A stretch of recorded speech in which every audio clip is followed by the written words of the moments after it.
Good morning again. It's a pleasure to be here. Thank you, Sylvia, for inviting us.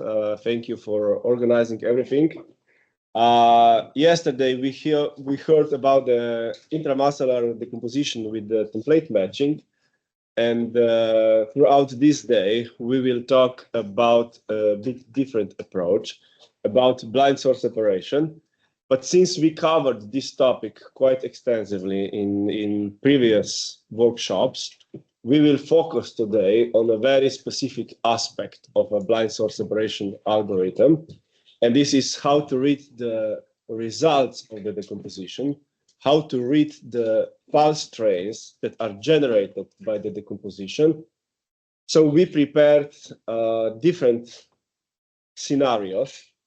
You will see what the decomposition of multi-channel intramuscular EMG looks like. You will see what happens when the muscle gets severely fatigued and the motor unit action potential shape is changing. You will see what happens in the dynamic conditions when the geometry of the muscle is changing, and therefore the distance between the motor unit and the uptake electrode is changing, causing, again, a significant change in the MUAP shape.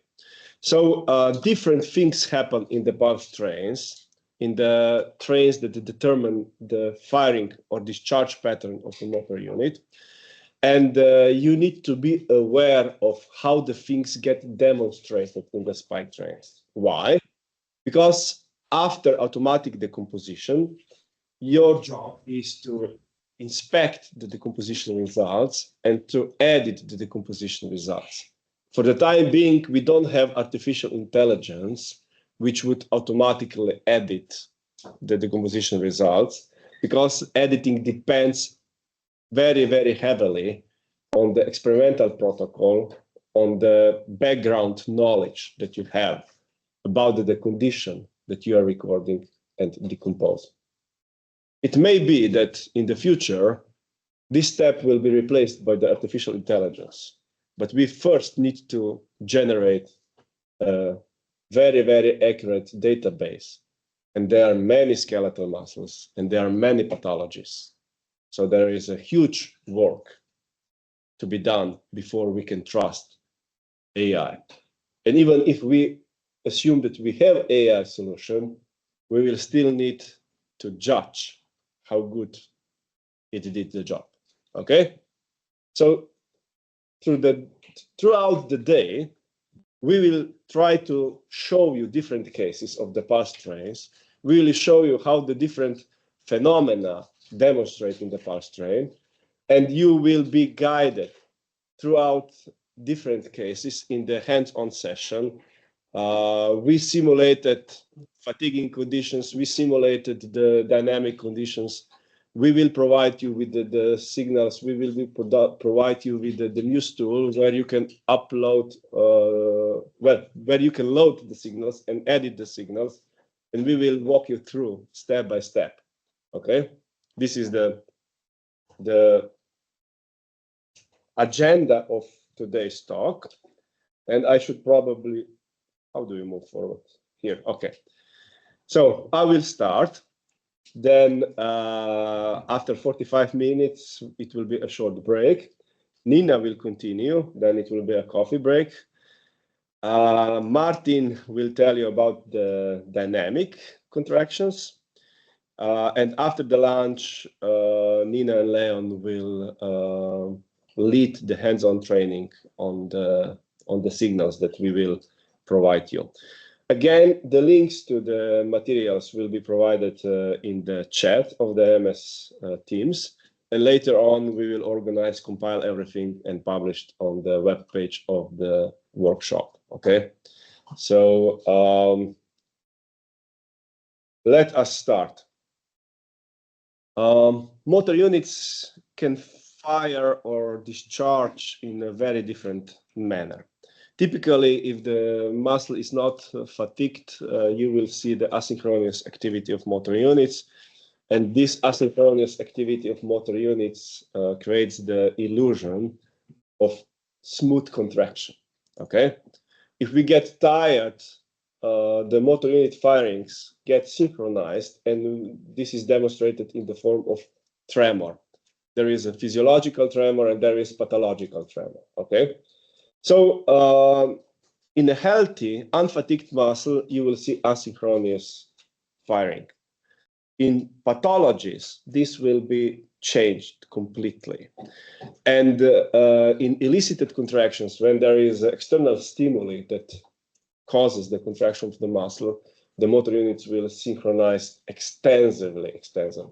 Not perfectly, not down to the half of a millisecond. There will still be a dispersion, but they will synchronize, I don't know, with a tolerance of 1 to 2 milliseconds. Okay. At the very end of today's talk, I will show you this synchronization in the elicited contractions, just to give you the impression what is going on. But the take-home message of this slide is that you can really not rely on the discharge or firing pattern of a motor unit. You can if you know how motor units behave in the condition that you're analyzing. But we are the frontiers. We are the researchers. We are exploring something that is not yet fully known. So I don't think we can claim that we fully understand the behavior of the motor units. And just to give you a very visual example, this is a slide that I use many, many times, but you have 5 different conditions. Healthy one on the top, you see the firing behavior or discharge behavior of 7 motor units, right? 7 motor units from a healthy individual, 7 motor units from a child with a cerebral palsy, 7 from a stroke patient, 7 from an essential tremor patient, and from a person who underwent the targeted muscle innervation, and this is approximately 6 months after the innervation. Okay, and the patterns are completely different. Okay, and someone would say, okay, but we can study the statistics, we can learn the behavior, and then we will be able to judge the results of the decomposition, because they need to be critically assessed. Is the decomposition correct? Does it make sense? Or are there any sign of warning? Should we be careful before we interpret? Okay. And I can tell that, yes, there is a difference between the cerebral palsy and the healthy individual motor unit.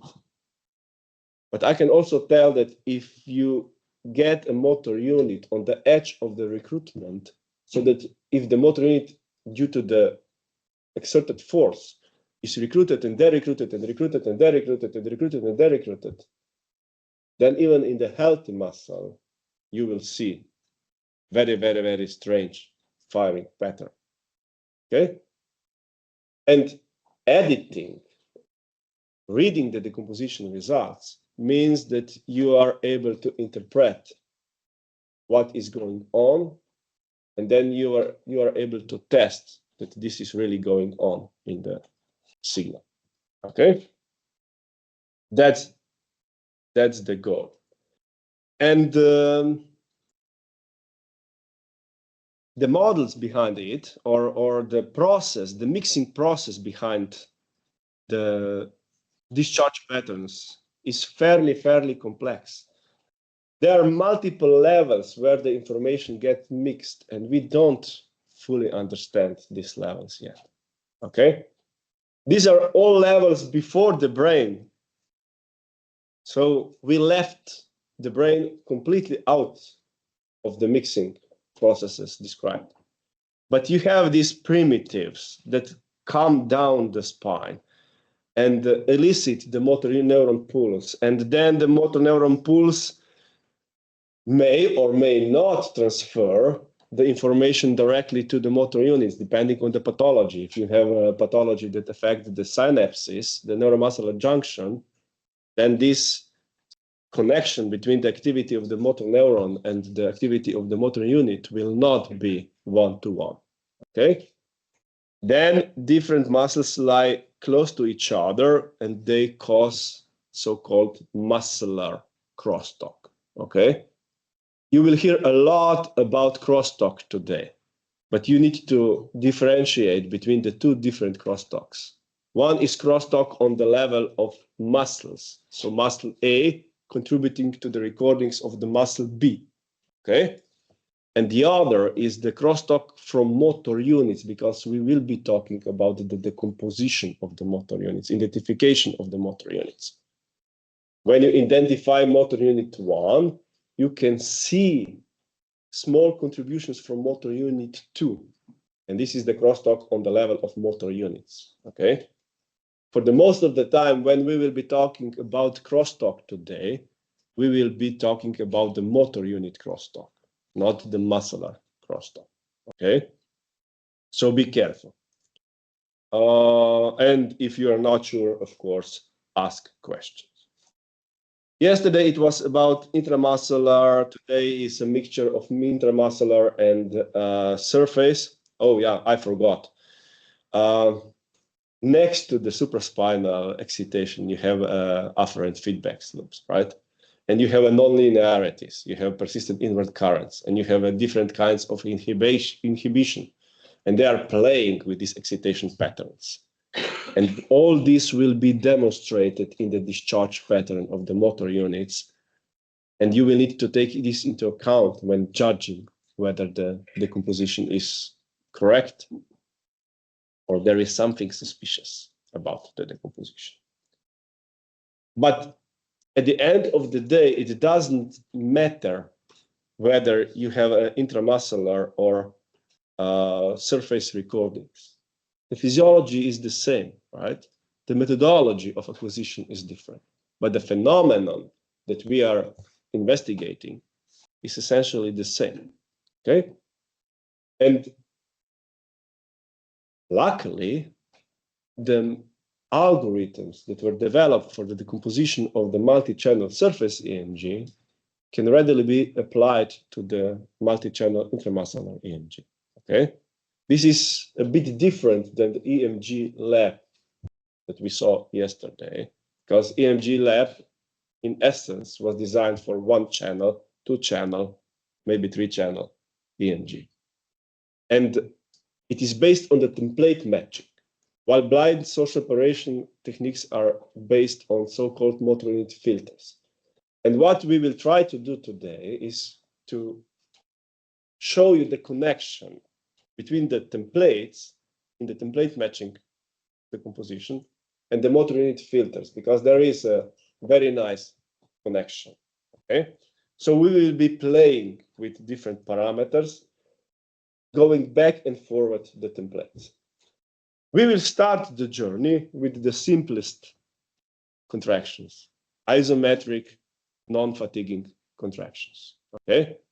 After my talk, Nina will go to the fatiguing, and after her talk, Martin will go to the dynamic contractions. So we have asynchronous motor unit firings, we have stationary motor unit action potentials, okay? The MUAPs on the surface of the skin are different than the MUAPs in the intramuscular recording. For those that know a bit more about the technical aspects, the bandwidth of the intramuscular recordings is up to 5,000 Hertz. The bandwidth of the surface recordings is around 500. So the surface motor unit action potentials are smoothed and longer than the intramuscular one, okay? The surface signal is also much more interferential than the intramuscular. It's true, you can get a very interferential intramuscular signal at the high contraction level if the recording electrode is not selective, okay? But typically, surface electrodes are much less selective than intramuscular, and therefore they will collect the contributions of many more motor units, which means the surface EMG signal will be much more interferential. Celia showed you yesterday how you can detect the individual motor unit action potential in the intramuscular signal, and then you can plot one over each other in the shimmer plot, and then you can perform the averaging, and you get the average template of the MUAP, right? This is very, very difficult in the surface EMG because the physiological noise, the contributions from the other motor units are much, much, much higher than in intramuscular EMG. But the very same principle is used. The spike-triggered averaging is used. But you need to have, if you have more noise, then you need to have more spikes in spike-triggered averaging to cancel out the noise, okay? So you cannot go and select one firing and use it as a template in the surface EMG.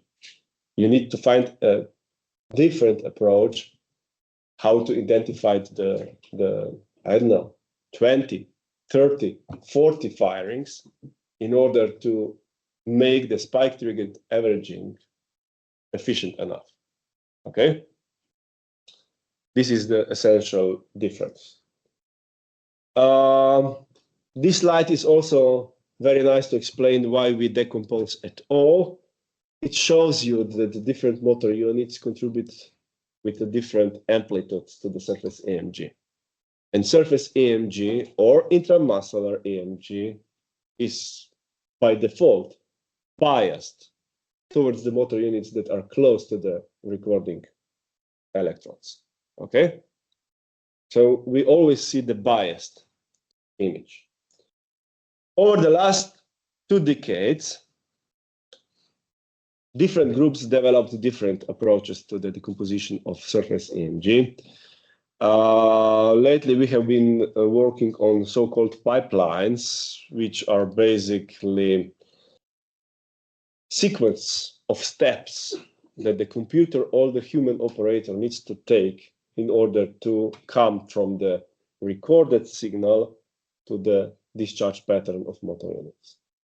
And we discussed these pipelines intensively during the summer school last year in Maribor. And they have been published on the recordings, and the material, the slides have been published on the web page of the HybridNeuro project. You have a link here. You can click here and you see that it's YouTube. Or you can go to the HybridNeuro web page. At the bottom, you have a link to the YouTube channel, and then you will find all the lectures from the summer school.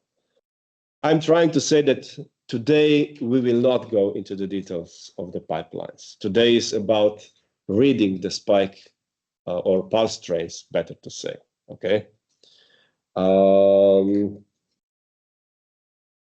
So each of these big steps, or segments, A, B, C, D, and E, contains several different steps. Skin preparation, electrode preparation, electrode fixation, cable fixation, and very important last step, if you are not satisfied with the quality of the signals, repeat all the previous steps, okay? If you will listen to Matej's presentation from the summer school, he explained that you need to be very, very strict. You can lose a lot of time in the decomposition if your signal recording is of bad quality, okay? So this is something that really should not be neglected. Then I will show you a bit of a channel selection effect, and this will be important because we will see the channel selection and the so-called extension factor. You can add the delayed repetitions in the model of each measurement to the set of measurements. And if you add the delayed repetition, then the question is how many delayed repetitions? 1 delayed repetition per channel, 2 delayed repetitions per channel, 5, 10, 25, 40. And how many you add this will affect the quality of the pulse train that you will get out of the decomposition. And we will show you the difference between the extension factor 10, 15, 25, and 40, okay? And you will be able to play. So we simulated the same signal and decomposed the same signal with 4 different extension factors, and you will be able to analyze how many motor units we see at this extension factor and how good their or how accurate their discharge patterns are. Okay, so the channel selection and the extension factor will become an important parameter. Then the next step, segment C, is basically what the algorithm does, what the machine does. Okay, it goes to extension. It can go to the dimensionality reduction. It goes to the motor unit filter estimation. This is automatic step. Segment C is automatic step. Automatic, but not perfect. Okay, and since it is not perfect, then it comes segment D, and this is a human operator-based segment. And we will be talking about the D segment of these pipelines today, okay? And then segment E is about the physiological assessment. So after you have a discharge pattern of motor units, you feel happy, but you probably want to do something with these discharge patterns, right? So this is application specific, what you want to do, okay?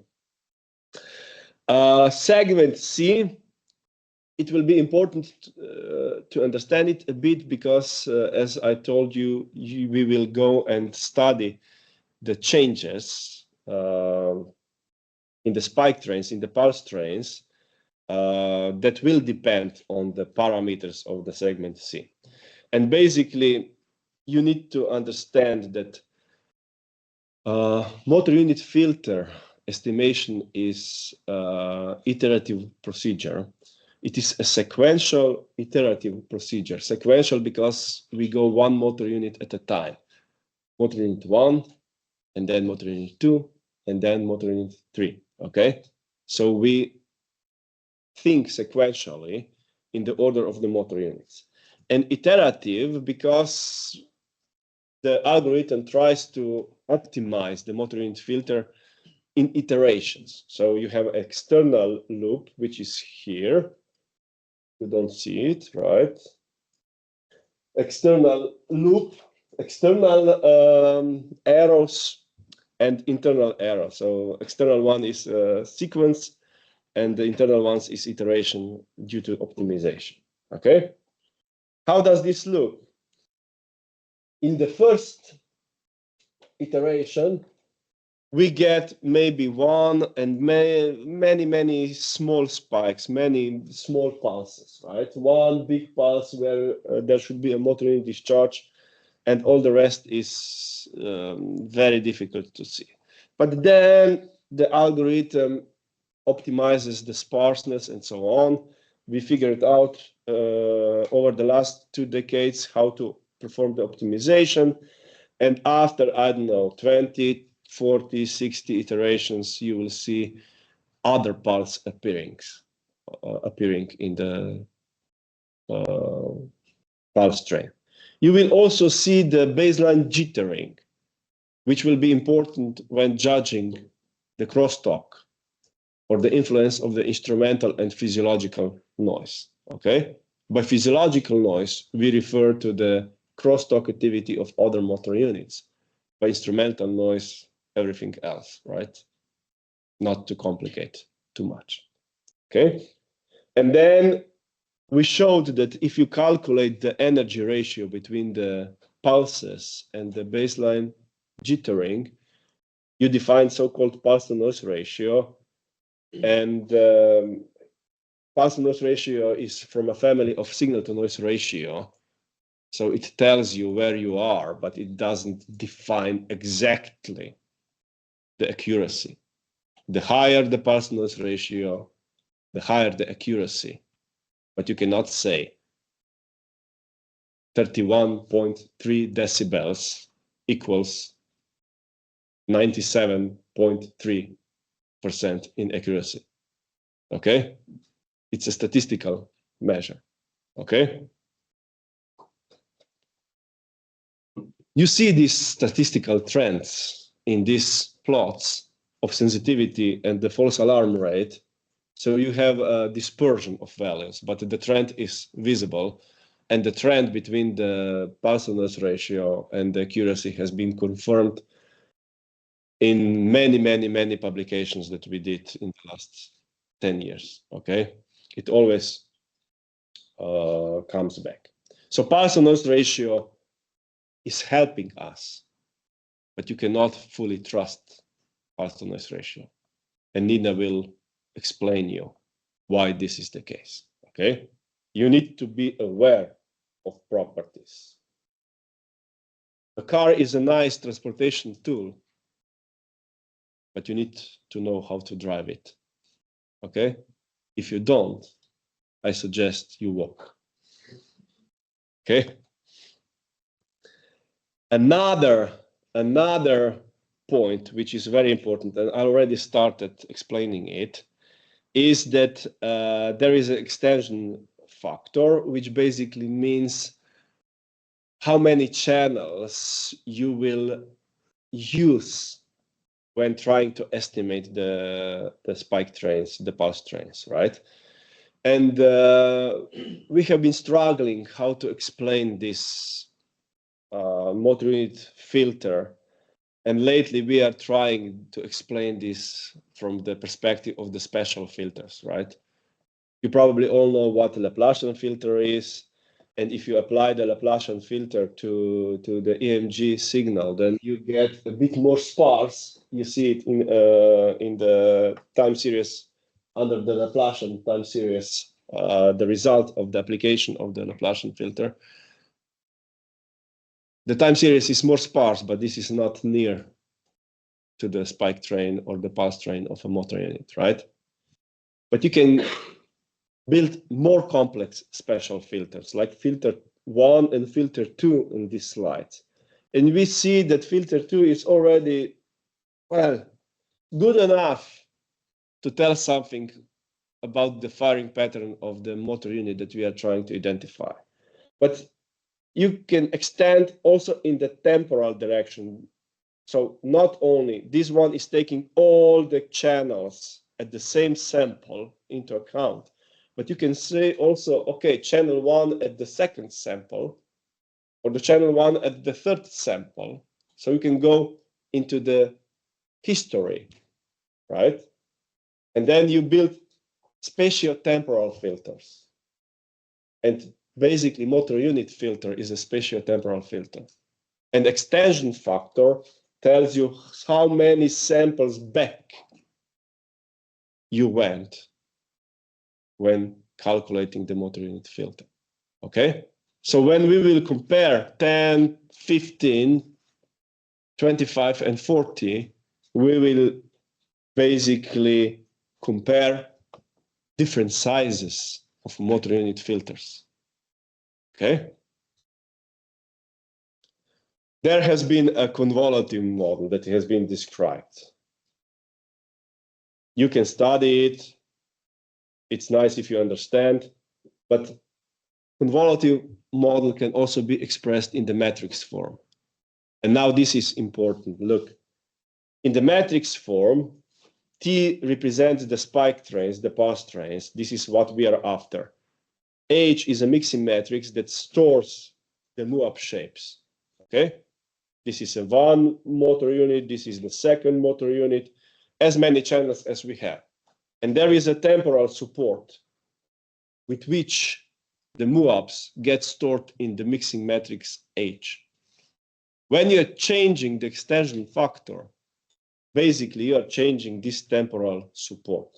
So basically, if you have a full support, then you have a big motor unit filter. If you take less, then you have a smaller filter. But this means that you selected smaller portion of the MUAP to be taken into account when calculating the motor unit filter. If you go even lower, then basically you are taking only that portion of the MUAP to search for the repetitions. Motor unit filter searches for the repetitions of these shapes, this set of shapes in the recorded signals. So which one will be more successful? The smallest one or the biggest one? Can I get a bit of interaction out of you? Yes, smaller one. More successful. More successful, yes. Yeah. Okay. Spare your answer to Martin's talk, because in my talk, the biggest one is the most successful. Okay. But when Martin will present, it might change. The answer might change. Okay. Good. This is a slide for those who are keen of mathematics. We are a mixed society here. We get the same concept in a different way. Engineers love mathematics because it's a very short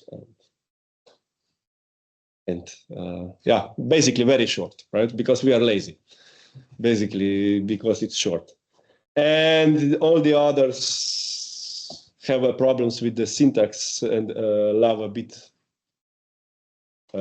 human readable way of explaining this, okay?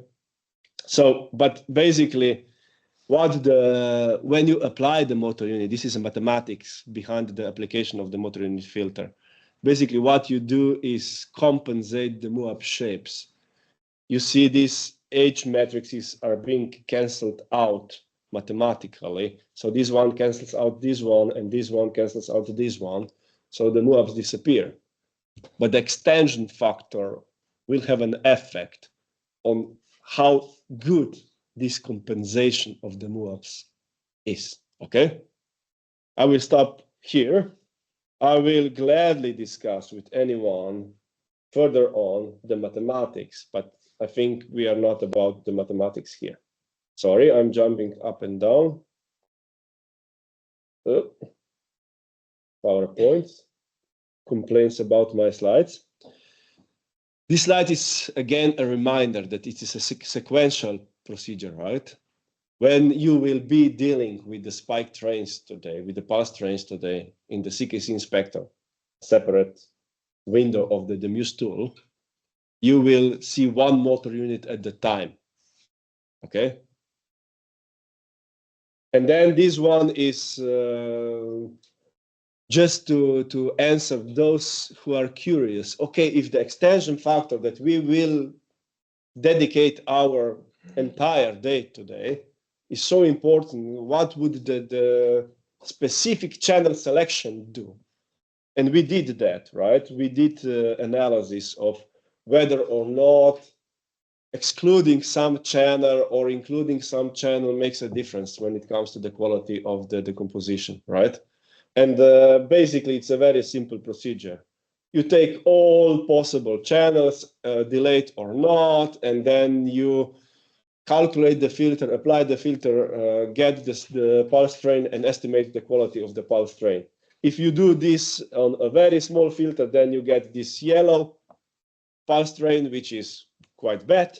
If you do this on a big filter, you get this blue pulse train, which is much nicer. You can calculate the pulse to noise ratio, and then you can do this for every spike or pulse train in between, and then you get this line. And what you see, this on the x-axis are the number of included channels, and on the y-axis, it's the pulse to noise ratio that gets calculated out of this. What you see is these discrete jumps. So some channels are more important, some channels are less important. And just to make it more clear, again, all this was covered in the summer school in Maribor, and it is recorded. I invite you again to see the YouTube recording. If you plot this in this way with the big circles, those channels that were important, you will get one Christmas tree for one motor unit, and another Christmas tree for another motor unit, and the third Christmas tree for the third motor unit. And I was explained that the Christmas tree are decorated till Eastern here in Sweden. So if you will try to find the optimal filter by selecting the channels, it will take till Eastern at least what you want to do. Okay, this is just an explanation why we will not go into this direction today. Okay, we will not get motor unit specific channel selection because it differs for each and every motor unit. Okay, and this now I will switch to the higher gear because these are already the signals that you will see during today's hands-on. Nina will tell you, Martin will present something about Leon. These are generated by Mehdi, okay, and Sylvia, and are decomposed. Here are here is the spike train, and from the phrase that is written in black, you can already guess what I judge, how the quality and the accuracy of this spike train is. So every pulse, every spike is firing. The transition from the spike or pulse train to the firing or discharge pattern is called segmentation. This means that you divide which spike is a firing and which spike is not a firing of a motor unit, okay? In this case, it's a wonderful, wonderful life. The decision is easy, okay? This one, okay, I don't know whether you see it, but there are already some small crosstalks from the motor units appearing here. So this is not a wonderful, wonderful, but just wonderful, okay? Pulse train. Now, a bit bigger, okay, no big deal. Still okay.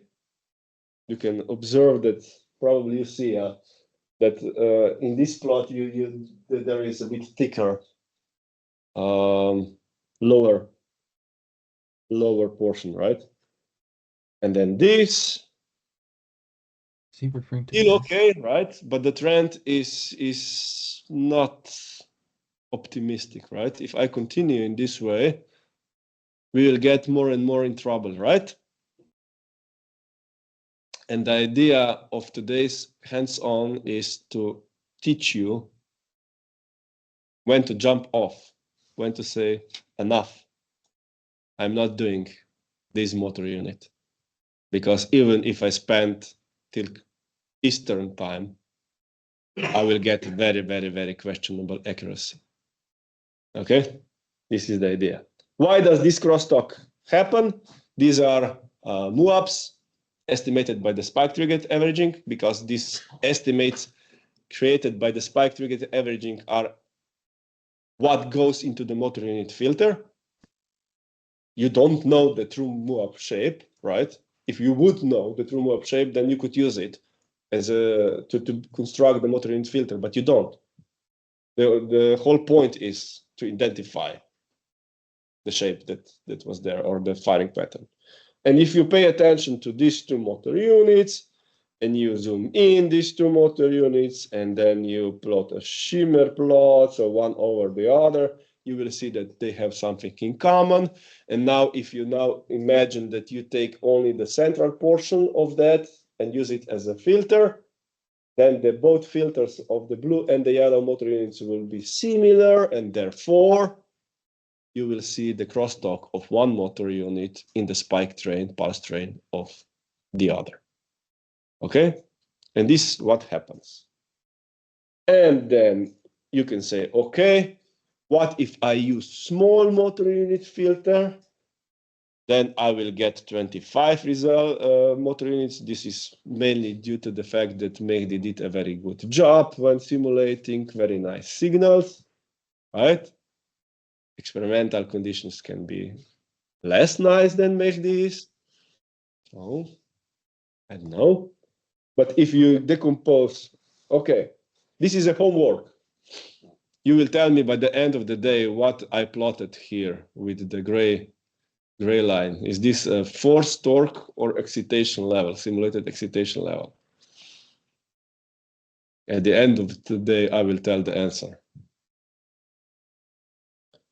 But if you decompose the very same signal with extension factor 15, now it's a bit bigger filter, 29 motor units. Oh, nice. Extension factor 25, 31. It's so fast, right? You just press the button. And, 40, 34. So where's the limit? 80, 100, 1000. 1000 now, right? With 1000 samples, you are covering the whole MUAP. Nothing is there, okay? So there is certainly an upper limit, but the theoretical upper limit is the length of the MUAP, and of course, in samples. So it's a function of the sampling frequency also, okay? But this was 10% contraction. Let's see 70% contraction. 10, extension factor 10, extension factor 15, so okay, 37, 42, 47, 48. So we see that there is a plateau, right?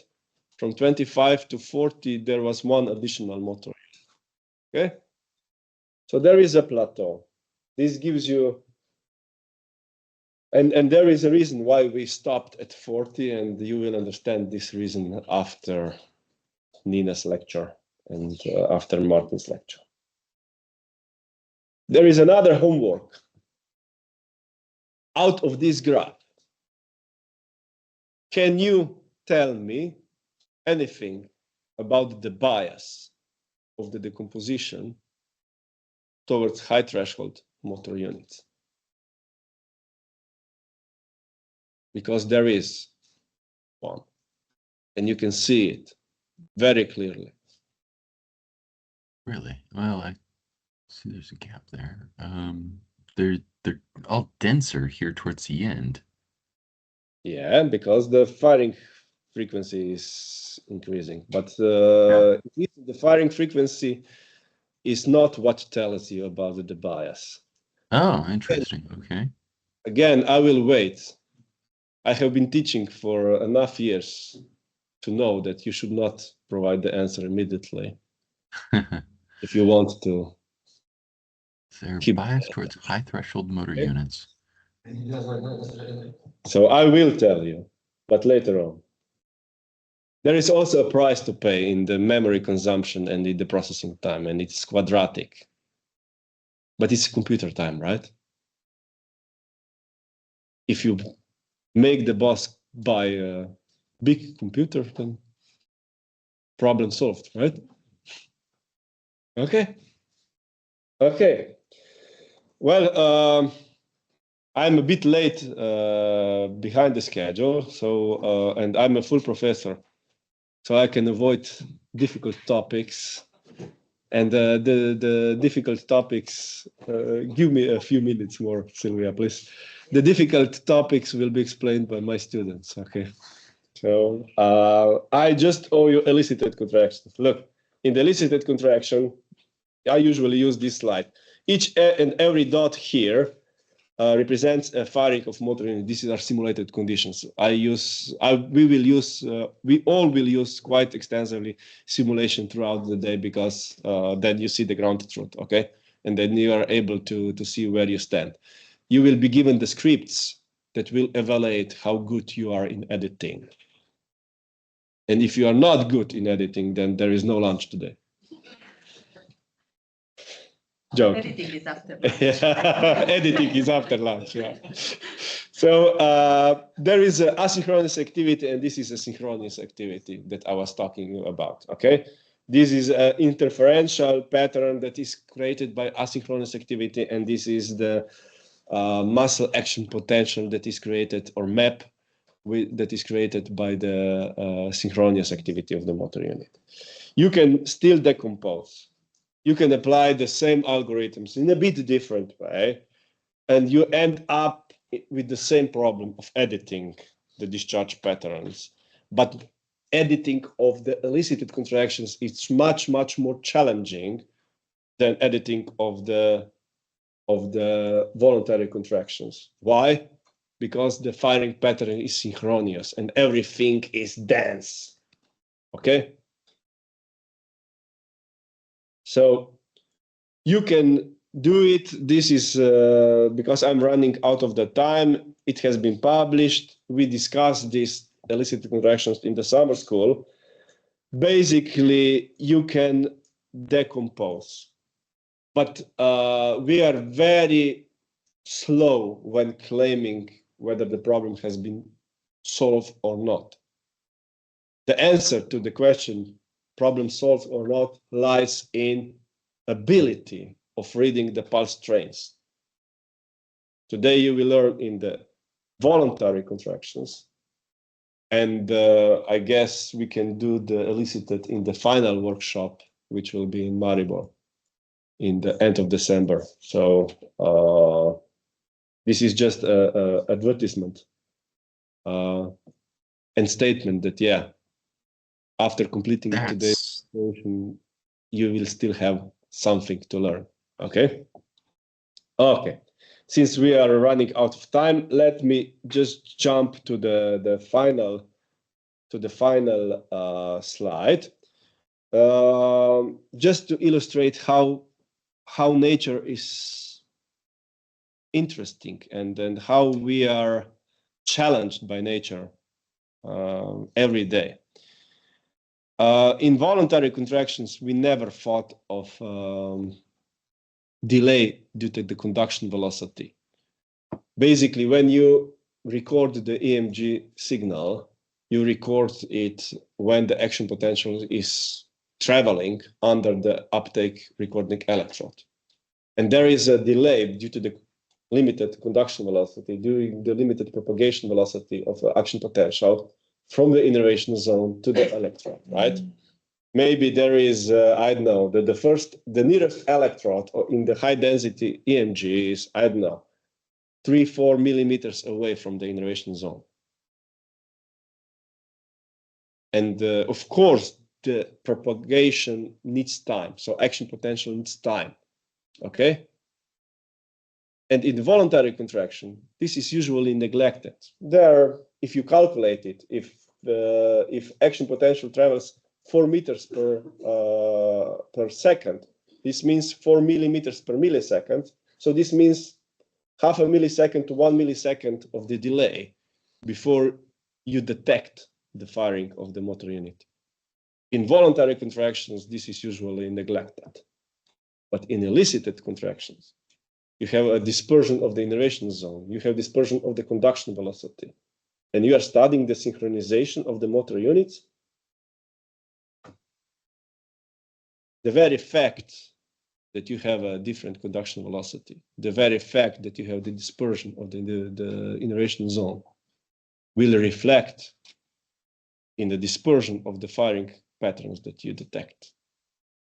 And if you want to study the I waves and D waves in the TMS, for instance, which are typically 0.8 to 1 milliseconds apart, this factor becomes detrimental. Okay? Okay. This also means that in elicited contractions, you are not able to study the recruitment threshold based on the latency of the discharge after the stimulus. No, they are all together. They are all within. Look, I will go back. Sorry, Sylvia, I'm stealing the break. All the motor units, where is this is the latency. All the motor units fire with the standard deviation of 0.8 millisecond. And 0.8 millisecond is the error that you can get due to the conduction velocity effect. Okay? We didn't realize this at the first. So, but it's nice that we can talk.